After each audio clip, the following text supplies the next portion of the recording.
Happened around 5 p.m. Central Time. Witnesses say they saw an SUV cross lines and pick up speed as it headed along the parade route. All right, so we're tuning in to the police department's press information conference. Let's see what they have to say. Community went to a parade, but ended up dealing with injury and heartache. My heart goes out to all those affected by this senseless act. My heart goes out to those injured as well as to their families. My heart goes out to those who were witness to these events. My heart goes out to those who lost a loved one tonight. I want to thank all those who sprang into action tonight to provide help and comfort to those who were injured. I pray for all those that were injured that they recover. I pray for those who lost a loved one. Thank you to our police and fire departments, as well as many others that have helped the city of Waukesha. There's other departments, the county, the state, the federal government has contacted me. They've all asked how they can help. I know that our first responders are also deeply affected by the events of today, and I pray for them and that they find healing and that everyone involved in this situation finds healing. Chief. Thank you, Mayor. Today's tragic incident occurred on November 21st, 2021 at 4:39 p.m. at the Gasper Avenue and Main Street. The Waukesha Christmas Parade was taking place when a red SUV drove through the barricades westbound heading down Main Street.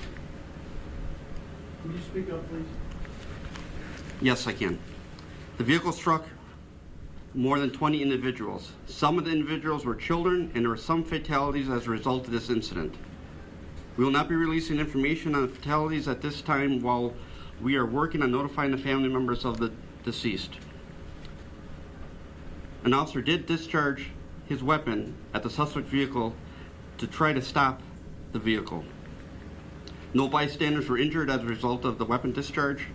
The officer involved has been with the department for 6.5 years. Victims were transferred by Waukesha Fire Department to the hospital. Chief Howard will speak on that. Police officers also transferred victims to the hospital, and family members also transferred victims from the scene to the hospital.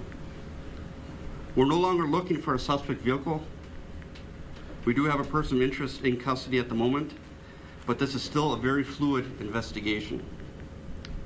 I was present at this tragic event and saw firsthand the resiliency of the community coming together.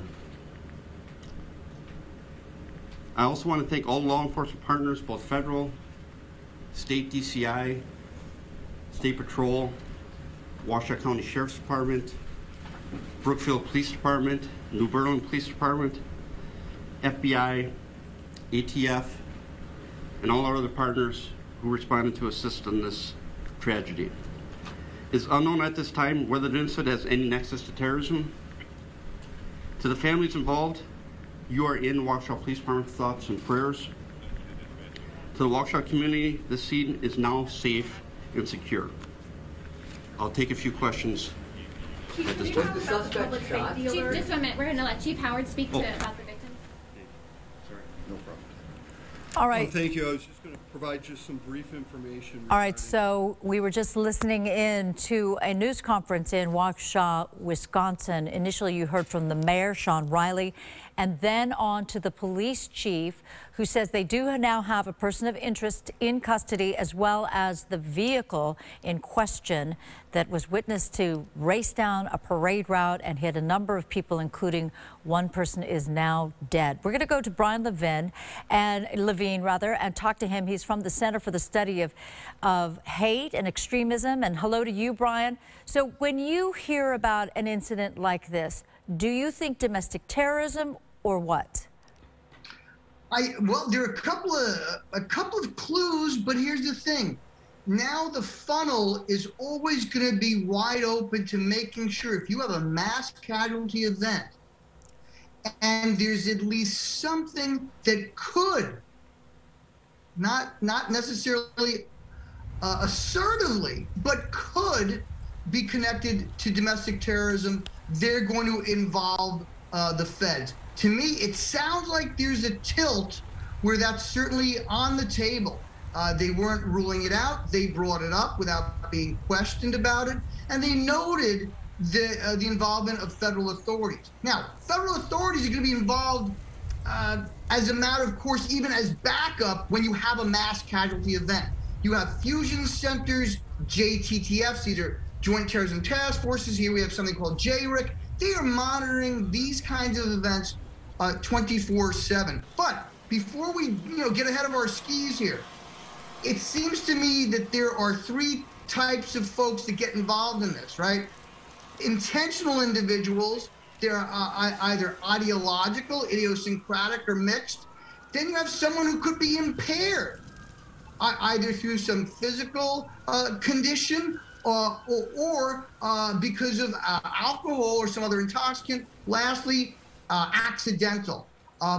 We saw that, for instance, in Santa Monica, 2003, elderly man killed 10 people. But here's the thing, as you noted when we were talking, seemed to have sped up. They said they have a person of interest in custody. They also previously had the area on a kind of a lockdown. That suggests to me that at least they believe this person has a propensity for violence, as we've seen, and they're trying to check whether there was anyone else involved. Was he just a loner? All right, so there's a lot of unanswered questions here, and as you pointed out, people right now just do not know what the intention was, what the motive was of whomever it is responsible for the injuring of more than 20 people and 1 dead. Brian Levine, thank you so much for joining us. We're going to move